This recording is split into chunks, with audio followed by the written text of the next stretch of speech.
सदवन्दियाणं तिहुगणहिदमधुरविसदवकाणम् अन्तातीतगुणाणं नमो जिनाणं जिदभवाणं। कुंदकुंदाचार्य भगवान की जय। 5 भावांचं प्रकरण बघत होतो आपण. त्याच्यामध्ये मोक्षशास्त्रामध्ये थोडंसं त्याच्याविषयी विशेष वर्णन घेतले ते बघू. पान नंबर 181 है. औपशमिक भाव कब होता है?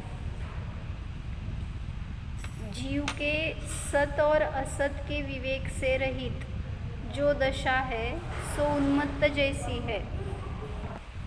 सत और असत के विवेक से रहित जो दशा है सो उन्मत्त जैसी है. मिथ्या अभिप्राय से अपनी ऐसी दशा अनादिकाल से है. यह अध्याय 1 सूत्र 4 में कथित तत्वों का विचार करने पर जीव को ज्ञान में आता है और उसे 182 है. और उसे यह भी ज्ञान में आता है कि जीव का पुद्गल कर्म तथा शरीर के साथ प्रवाह रूप से अनादिकालीन संबंध है. अर्थात जीव स्वयं वह का वही है, किंतु कर्म और शरीर पुराने जाते हैं तथा नए आते हैं. सगळं तुमचं इतिहास सांगायला लागले बरं का. काय कळलं? जीवाची उन्मत्त दशा का आहे, कशी आहे, ज्याच्यामध्ये की त्याला सत असतचा विवेक नाही अशी त्याची दशा आहे. ती का आहे तर मिथ्याभिप्रायाने ग्रस्त आहे जीव. अनादिकालापासून तत्वाचा विचार केला नाही, त्यामुळं अशीच मान्यता घेऊन बसलेला आहे. आणि त्यामुळं त्याला जीवाचं पुद्गल कर्म तसेच शरीर ह्यांचा संबंध आहे तो क्षणिक आहे पण वाटतोय अनादिपासून आहे, किंवा काय म्हणायचं नित्य आहे असं वाटतोय. जीव स्वयं वह का वही है, किंतु म्हणजे जीव तर तसाच राहतोय पण कर्म येत आहेत आणि जात आहेत.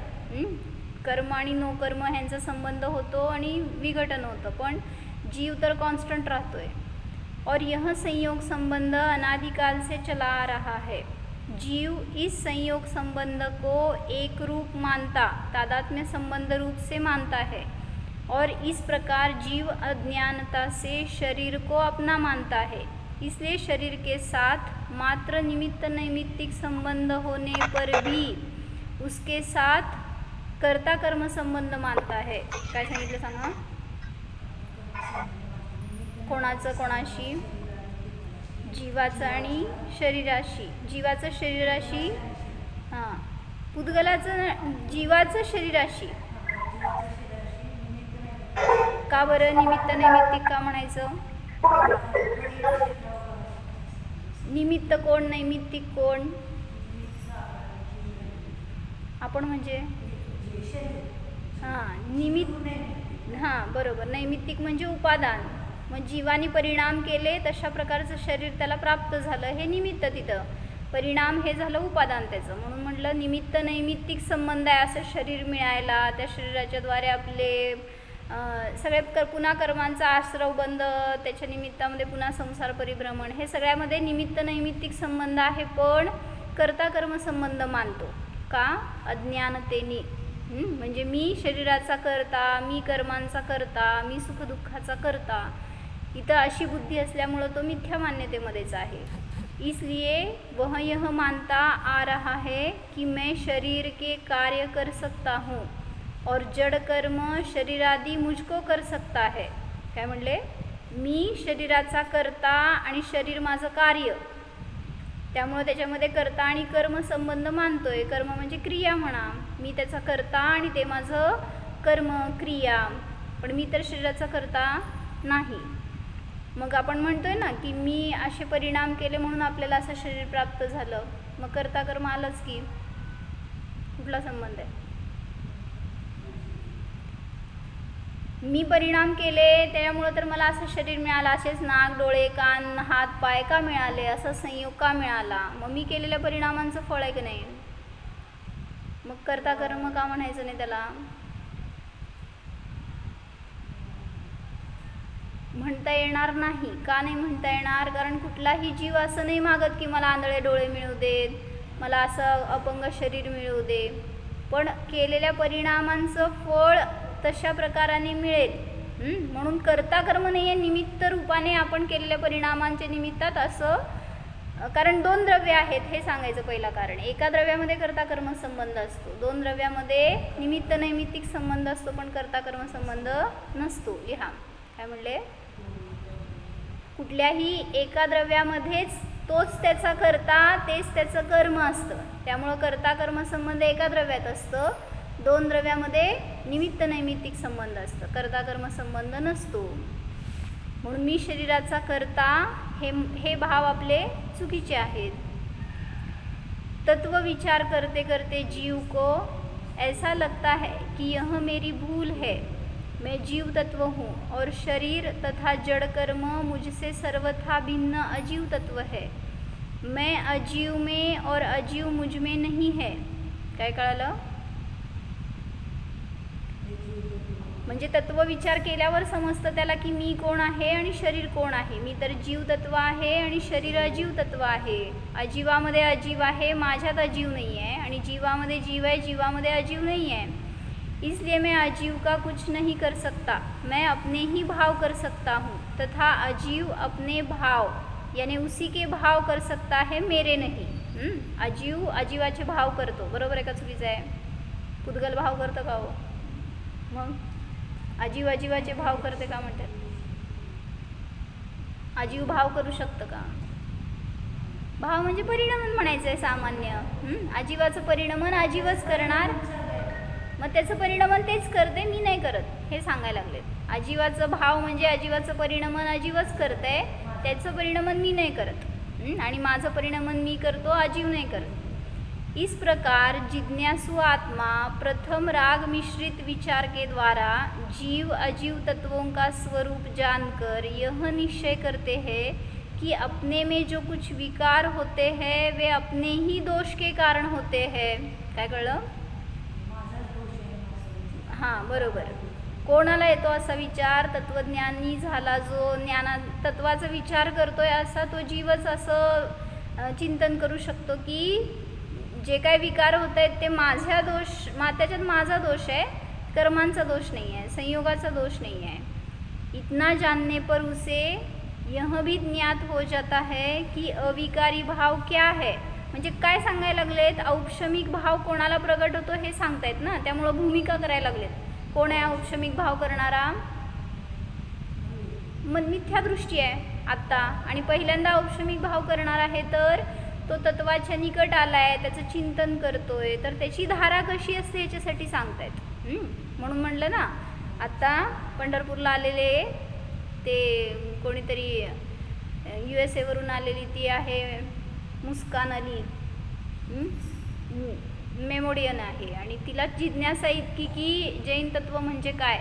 कुंद आचार्य पदवी मिळवली आहे तिने त्या युनिव्हर्सिटीमधून. तिथं युनिव्हर्सिटीमध्ये सब्जेक्ट आहे जैन तत्वावर, आणि त्याच्यामध्ये तिला त्याच्यामधून स्कॉलरशिप मिळाली आहे.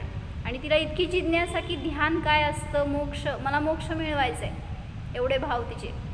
20 वर्षाची आहे म्हणे फक्त, पण सगळं व्यवस्थित ग्रहण करते आहे, व्यवस्थित समजून घेते आहे, आणि तिला जिज्ञासा खूप शिकायची, त्यामुळं पहिल्यापासून शिकवत आहेत.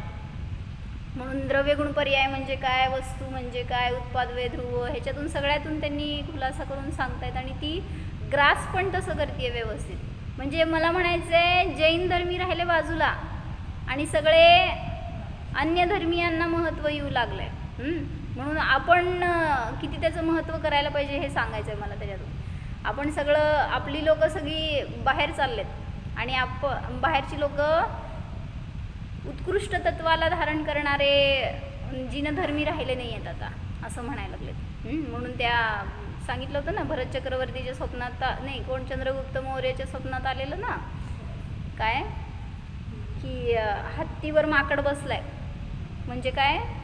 म्हणजे उत्कृष्ट पदाला, उत्कृष्ट वस्तूला धारण करणारे हीन लोक असणार. म्हणजे क्षत्रिय राज्य करायला पाहिजेत, क्षत्रिय त्याच्यावर आरूढ व्हायला पाहिजेत, पण माकड म्हणजे हीन हीन लोक अशा उत्कृष्ट गोष्टीचं सेवन करणार असं म्हणायचं. म्हणजे जिनधर्मी आहेत पण जैन धर्माची महिमा नाही राहिली आज कोणाला. मग मला सांगायचं म्हणून हा जीव औपशमिक भाव करतोय ना, तर कोण आहे हा जीव? अनादि मिथ्या दृष्टी आहे आणि तत्वाच्या सन्मुख झालाय. म्हणजे मला हे वाचताना असं तीच आली डोळ्यासमोर की इतकी तिला जिज्ञासा आहे, अजून माहीत नाही आहे सम्यक दर्शन काय, आत्म्याचं स्वरूप काय, तर सगळं समजून घेते ना तत्व. म्हणजे औपशमिक भावाच्या सन्मुख जाणारा जीव असा असतो. म्हणजे आता सगळी वस्तुव्यवस्था समजली, जीवतत्व काय अजीवतत्व काय याचं स्वरूप समजलं. आता त्याच्या पुढं जाऊन फक्त अनुभूती करायचं आपल्या हातात आहे. अनुभूती केली की औपशमिक भाव प्रगट झाला, सम्यक दर्शन प्राप्त झालं. परत वाचते इथं काय सांगितलं, इस प्रकार जिज्ञासु आत्मा प्रथम राग मिश्रित विचार के द्वारा, भूमिका दाखवायला लागलेत ना. आत्ता मी अजून प्रथम अनुभूती घेणार आहे, त्याच्यापूर्वी माझे परिणाम कसे असत आहेत ह्याच्यासाठी सांगतायत. प्रथम राग मिश्रित विचार के द्वारा जीव अजीव तत्वों का स्वरूप जानकर यह निश्चय करते हैं कि अपने में जो कुछ विकार होते हैं वे अपने ही दोष के कारण होते, परामुळं नाही. मला जे काही विकार होत आहेत किंवा जे काही उदय येत आहेत ते कोणामुळं? माझ्यामुळे येत आहेत, परामुळं नाही. इतना जानने पर उसे यह भी ज्ञात हो जाता है कि अविकारी भाव क्या है. हे माझ्याच दोषाचं फळ आहे हे जाणल्यावर त्याच्या पुढं जाऊन निर्दोष कोण आहे हे पण विचार करतोय. कळलं का काय म्हणायचं आहे?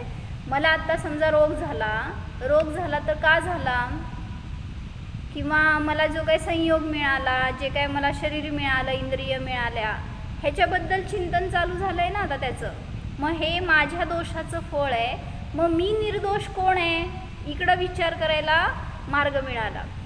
इतना जानने पर उसे यह भी ज्ञात हो जाता है कि अविकारी भाव क्या है. इस प्रकार विकार भाव तथा अविकार भाव का स्वरूप वे जिज्ञासु आत्मा निश्चय करते हैं.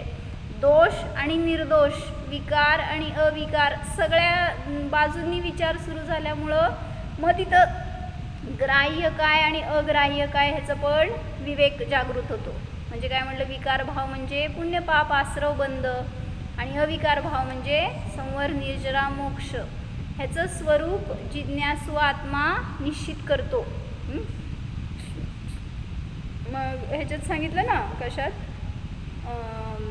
समाधी शतकमध्ये सांगितलं एक श्लोक काय, यदग्राह्यम न गृह्णाती गृहीतम नापि मुंचती. जो ज्ञानी आहे तो काय करतो, यद अग्राह्यम न गृह्णाती, समजलं, ग्रहण करत नाही. यदग्राह्यम न गृह्णाती, जे अग्राह्य आहे त्याला ग्रहण करत नाही. गृहीतम नापि मुंचती, जे ग्रहण केलेलं आहे त्याला सोडत नाही. जे अग्राह्य आहे त्याला कधीच ग्रहण करत नाही आणि जे ग्रहण केलेलं आहे त्याला कधीच सोडत नाही. जानाति सर्वथा सर्वम, काय करतो मग, सर्वदा सर्वाला जाणतो. जानाति सर्वथा सर्वम तत्स्वसंवेद्यमस्म्यहम, तो स्वसंवेद्य गम्य मी आहे. असा निर्णय करणं ह्यालाच म्हणायचं सम्यक दर्शन. मग हेच ह्या श्लोकावर मस्त आपण चिंतन करू शकतो बरं का. म्हणजे आता तुम्ही ज्ञानी आहे तरी सुद्धा करू शकताय, अज्ञानीला तर हेच करायला सांगितलं. पण आता आपण ज्ञान झाले तर आपल्या चिंतनाची धारा करण्यासाठी म्हणून याच्यातून तुम्ही ग्रहण करा. काय सांगितलं, यदग्राह्यम न गृह्णाती, मी काय करतो दिवसभरामध्ये अग्राह्यालाच ग्रहण करत बसतो, हो म्हणा. आणि मग संसार कसा संपायचा. मग कळलं तरी पण आपण तेच केलं तर काय करता हो सोनल, काय करते सांग, अग्राह्याला ग्रहण करतो का ग्राह्यालाच ग्रहण करतो. यांनी तसं केलं, त्यांनी असं केलं, हा असा वागतो तो तसा वागतो, हे पाहिजे ते नको, हे आहे नाही, किंवा याच्याने मला सुख आहे याच्याने मला दुःख आहे. काय करतोय आपण, जे अग्राह्य आहे त्याला ग्रहण करायला जातोय. परद्रव्य अग्राह्य आहे, मग त्याच्यातून आपण आनंद मिळवायला जातोय, त्याला आपलं करायला जातोय, त्याचा कर्ता बनायला जातोय. यदग्राह्यम न गृह्णाती. 3 काळामध्ये तुम्ही ग्रहण करू शकत नाही त्या जीवाला, त्या परवस्तूला, त्या संयोगाला, पराला, कोण असेल तो समोर. जे अग्राह्य आहे त्याला मी कधीच ग्रहण करू शकत नाही. आणि ज्याला मी ग्रहण केलं, आता मी म्हणजे जीव बघा, स्वतःला आत्मा बघा, जे मी आहे, जे मी ग्रहण केलेलं आहे त्याला मी कधीच सोडत नाही. काय मी ग्रहण केलं आहे? माझे अनंत गुण, माझं वैभव माझ्यामध्ये खचित आहे, कधीच ते माझ्यापासून विलग होणार नाही आहे. आणि जे परद्रव्य, परभाव आहेत, विकारी रागादी भाव आहेत, सगळे पर आहेत, अग्राह्य आहेत, त्यालाच मी ग्रहण करत राहतोय. मोह करतो, रागद्वेष परिणाम करतो, क्रोधादी विकारी भाव करतो. मग हे अग्राह्य आहेत असं त्या मग सगळ्यामध्ये लावा. आज दिवसभरामध्ये याच्यावर चिंतन करा. काय विचार सांगितले श्लोक? यदग्राह्यम न गृह्णाती गृहीतम नापि मुञ्चति जानाति सर्वथा सर्वं तत्स्वसंवेद्यमस्म्यहम् तत्स्वसंवेद्यमस्म्यहम्. काय? तत्स्वसंवेद्य, तत्स्वसंवेद्य, तत्व नव्हे हो, तत्स्वसंवेद्य, तत्स्वसंवेद्यमस्म्यहम्.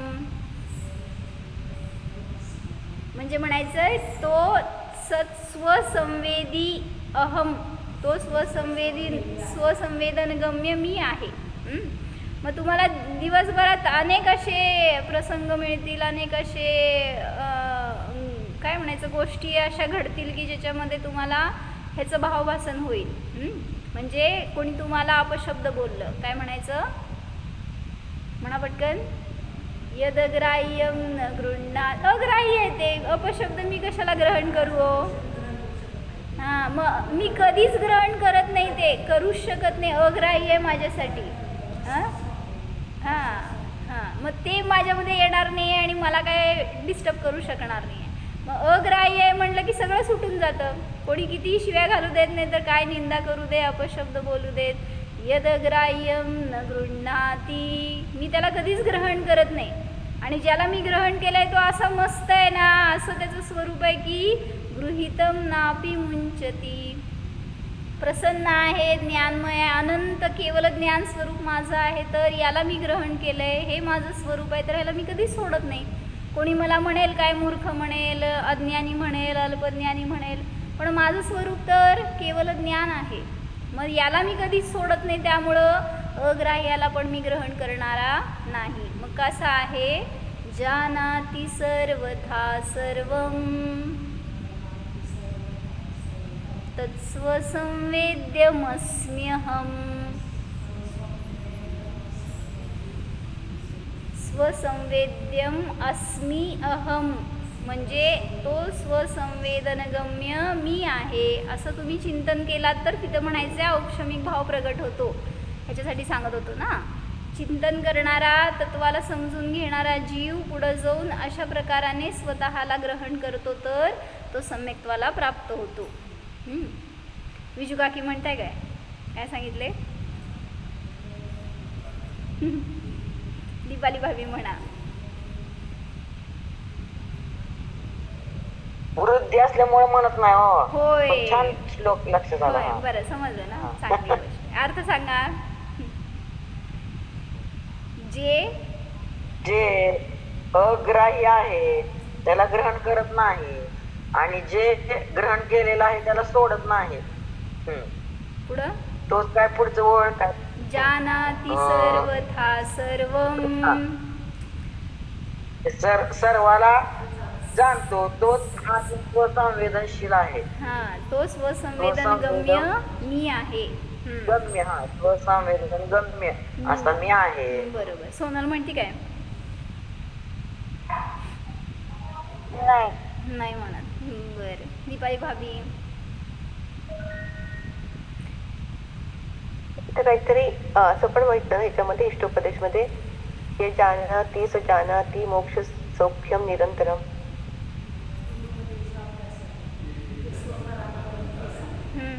वेगळं आहे. दोन मिक्स करू नका हो, दोन आचार्य वेगवेगळे. बरं, ती 33वी गाथा आहे म्हणे उष्टोपदेशची, ती वेगळी.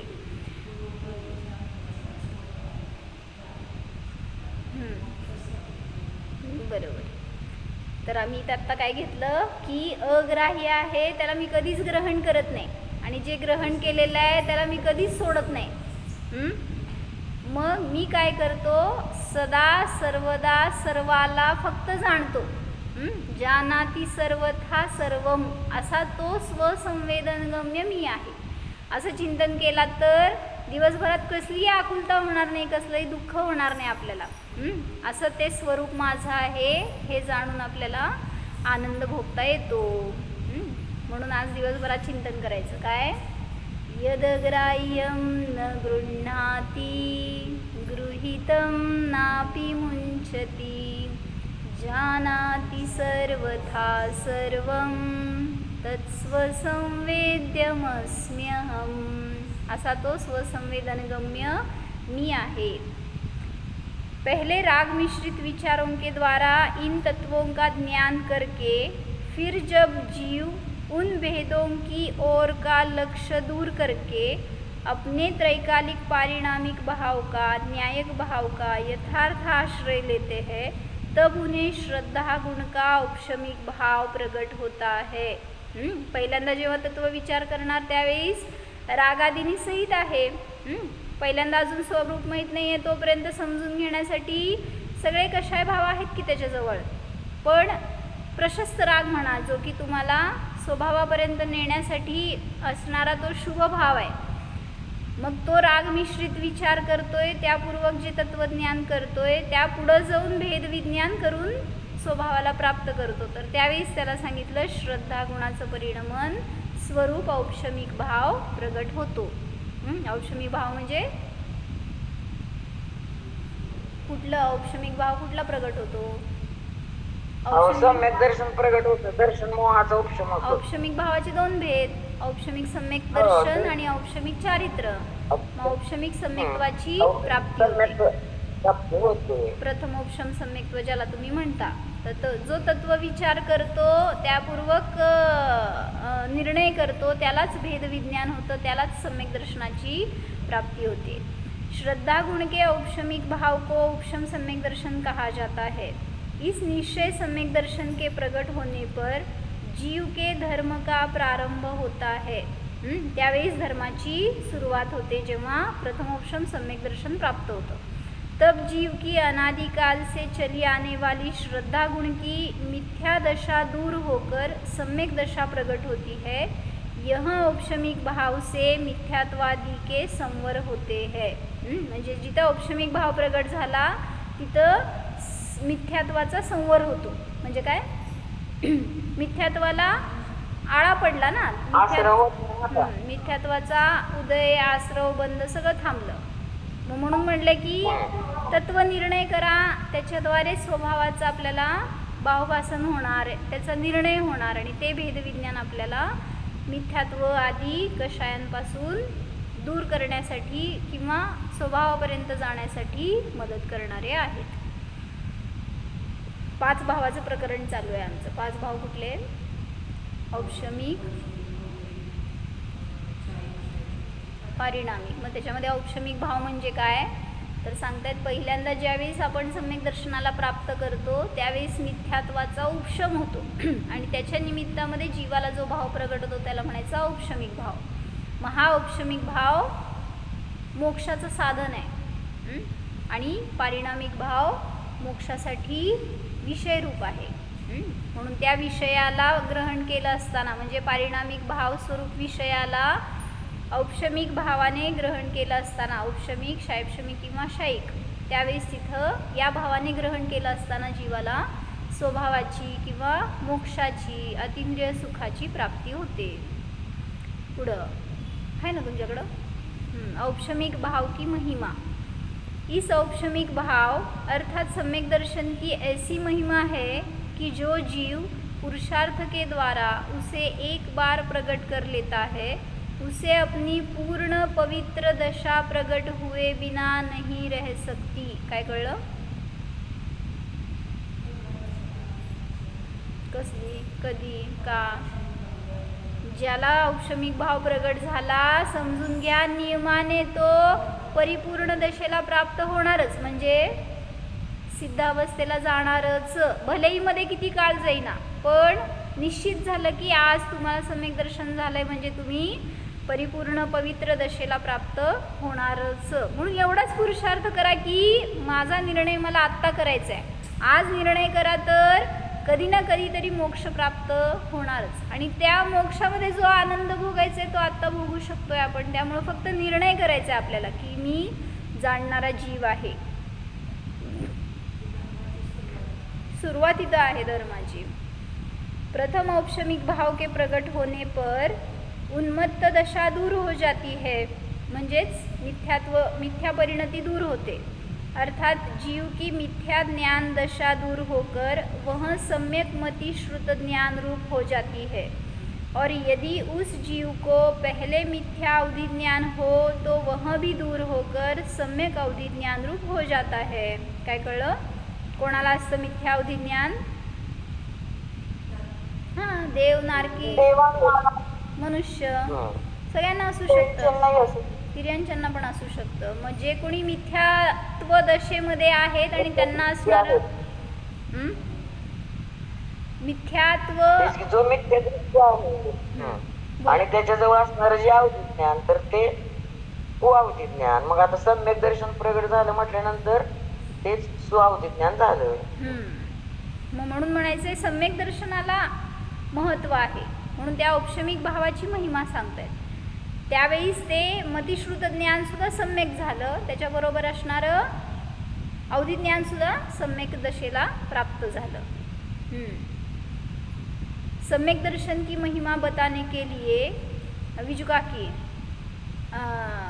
औक्षमिक भाव प्रगट होण्यासाठीच तुम्हाला आज तिथं सगळे प्रवचनं चालू आहेत. तर आम्हाला त्याच्याबद्दल 4 वाक्य सांगायचे आहेत तुम्हाला. मी एक पॅराग्राफ वाचल्यावर कसं औक्षमिक भाव प्रगट करायचा, ध्यान कसं करायचं, मोक्षाला जायचे असे भाव आहेत त्यांचे, तर त्याच्यासाठी काय तुम्ही त्यांना गायडन्स देताय ते सगळ्यांना आम्हाला पण पाहिजे. सम्यक दर्शन की महिमा बताने के लिए आचार्य देव ने पहले सूत्र में पहला ही शब्द सम्यक दर्शन कहा है. और प्रथम सम्यक दर्शन औक्षमिक भाव से ही होता है. काय म्हणले? ज्याला कोणाला सम्यक दर्शनाची प्राप्ती होणार ती प्रथम होणार तर औक्षमिक भावच असतो तो प्रगट झालेला. इसलिए औक्षमिक भाव की महिमा बताने के लिए यहाँ भी यह दूसरा अध्याय प्रारंभ करते हुए वह भाव पहले सूत्र के पहले ही शब्द में बताया है. दुसऱ्या अध्यायाचं पहिलं सूत्र कुठलं? हां, त्यामुळं पहिलं सूत्रातलं पहिलं शब्द औक्षमिकच ठेवला आहे त्यांनी, कारण सम्यक दर्शनाचीच महिमा सांगायची आहे तिथं. म्हणून असा औक्षमिक भाव आपल्याला पण कधी प्रगट होतो? ज्यावेळेस आपण स्वभावाला विषय करून अनुभव करण्याचा प्रयत्न करणार, निर्णय करणार. कारण लब्धीच्या पुढे गेल्यावर सम्यक दर्शन प्राप्त होतं जिथं, तिथं आत्म्याचा निर्णय होतो. प्रामाण्यसहित जेव्हा आपण जाणतो त्यावेळेस तिथं ते सम्यक दर्शन प्रगट झालं. त्यालाच म्हणायचं प्रथमोपशम किंवा औक्षमिक भाव, जो तुम्हाला संवर निर्जरेला आणि मोक्षाला कारण आहे. तो औक्षमिक भाव कसा प्रगट करायचा? विजू काकी बोला.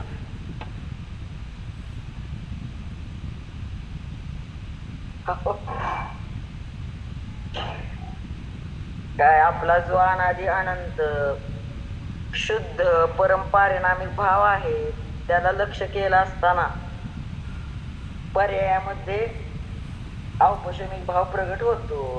होत नाही ना ते, 5 भावाचे म्हणजे त्याला ते लक्ष राहत नाही म्हणून म्हणायचंय.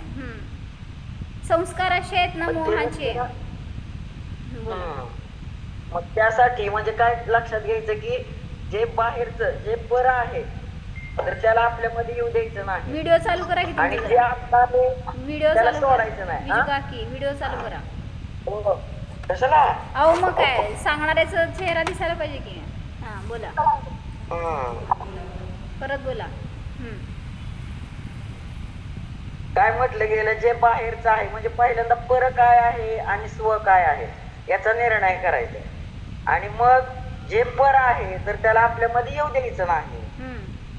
आणि जे स्व आहे स्वतःच जे अनादि अनंत तत्व शुद्ध तत्व तर त्याला बाहेर जाऊ द्यायचं नाही. म्हणजे जे ज्ञान तत्व तर त्या ज्ञानाला पराकडे जाऊ द्यायचं नाही. हम्म. म्हणजे हे महत्वाचं सूत्र लक्षात ठेवायचं. बाहेरचं आपल्यामध्ये येऊ द्यायचं नाही.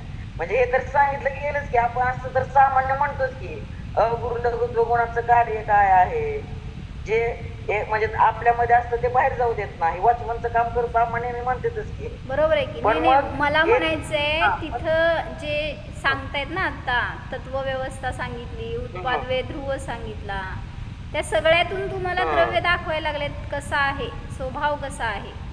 मग त्याच्यात काय विशेष वाटलं ते सांगा. असं आम्ही ऐकलं उत्पाद वे द्रव्याचं वगैरे खूप चांगलं वर्णन सांगितलं. हो पण तेव्हा मी पण नव्हते, मी ऐकलेलं नाहीये ते. हो मी कुठे होते? बरं, जे ऐकलं त्यातलं सांगा. त्यातलं काय तसं सांगता येत नाही मला. हो हा तर काय बिजू काकी. आपला म्हणजे ते आता बघू पाठवू तुमच्याकडेच ऐकायला. काल आज मध्ये काय केलं झालं? असेल. काल परवा, हं? काल परवा मध्ये नाही काल तर हो काल म्हणजे ध्यानाच विशेष सांगितलं ना. ध्यान म्हणजे आधी तर ते आता काय विषय तर पहिल्यांदा सुरुवातीला सांगून दिला ना विषय कसा असतो.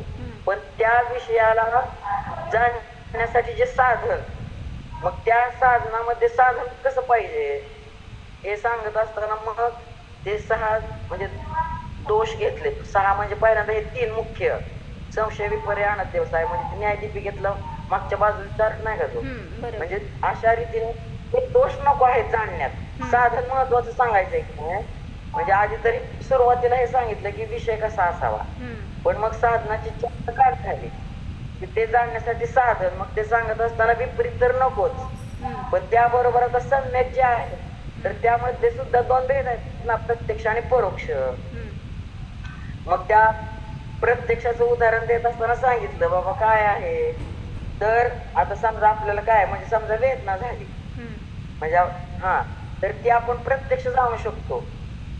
वेदना जाणतोय का नाही, मग त्या वेदनेला कुठं काय आकार आहे म्हणजे स्पर्श रस गंध वर्ण काय आहे. पण तरी देखील त्याचा आपण काय करू शकतो, अनुभव घेऊ शकतो का नाही. तर तसं प्रत्यक्ष जाणू शकतो.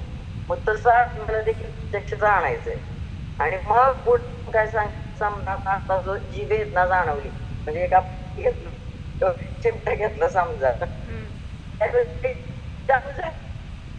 मग आता पुढे काय झालं त्याचं स्मरण केलं. असं घेतले सगळे स्मरण प्रत्यविज्ञान तर्क अनुमान आगम. मग ते इथं कशी अस्पष्टता आहे आणि इथं कशी स्पष्टता आहे. हा हे म्हणजे साधनाच्या बाबतीत सांगून दिलं. आणि पुढे जाऊन नाही सुद्धा जल्प वगैरे हे सुद्धा प्रत्यक्ष नाही. म्हणजे प्रत्यक्ष जे ज्ञान आहे त्या प्रत्यक्ष साधनाच्या द्वारे. म्हणजे बॅटरीचं चार्ट एक सांगितलं होतं त्याच्या आधी.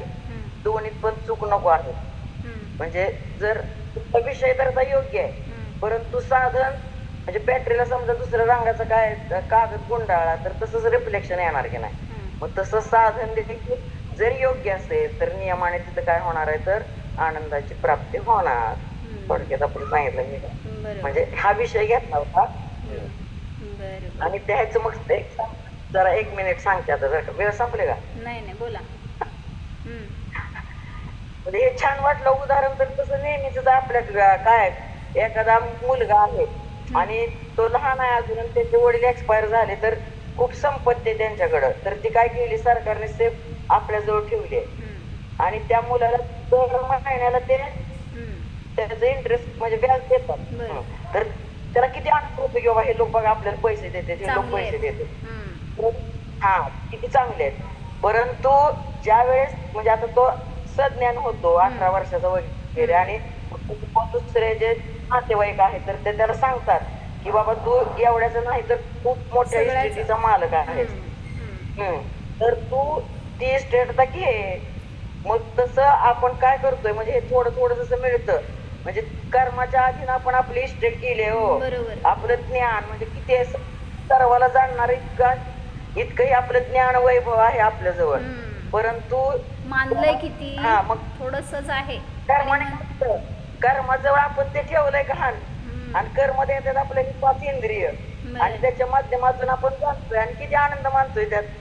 चांगलं वाटलं एक उदाहरण बरं का? बरोबर सांगितलं. आहे. वर्णिजींनी घेतलं की ते खुलासा करताना म्हणजे थोडं मिळालं तर त्याच्यात आनंद मानतोय, पण आहे तू स्वामी इतक्या अफाट वैभवाचा स्वामी आहे आणि त्यातनं एवढंसं मिळतंय तर त्यामध्ये आनंद मानतोय. हो. म्हणजे ही आपली मिथ्या मान्यता आहे. हा म्हणजे म्हणजे कर्माच्या निमित्तातच इंद्रिय मिळालीत ना आणि त्यातच आपण आनंद मानतोय म्हणून हम्म. मग ते जाणायचं बरोबर. की बाबा मी कसा आहे आणि ती खरी इस्टेट आहे.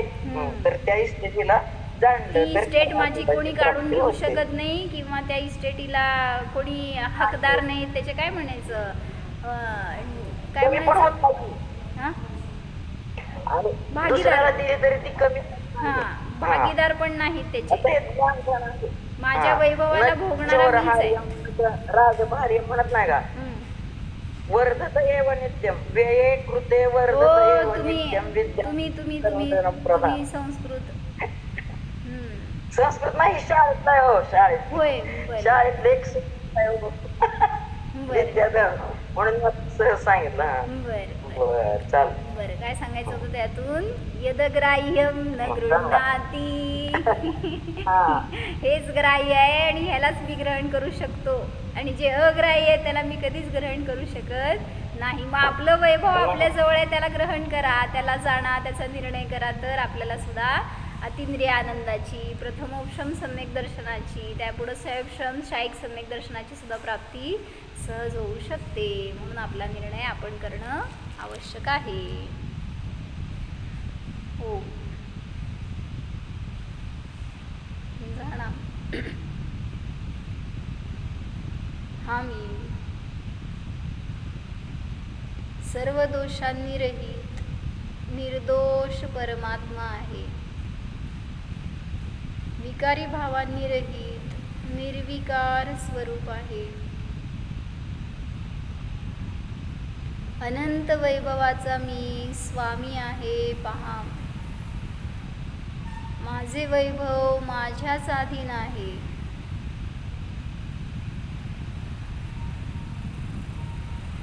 तेच माझ्यासाठी ग्राह्य आहे.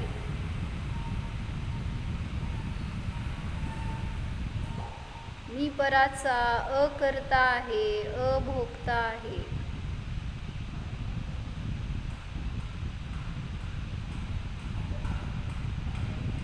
अकर्ता स्वरूपोऽहम् अभोक्ता स्वरूपोऽहम् नित्यज्ञायक स्वरूपोऽहम् ॐ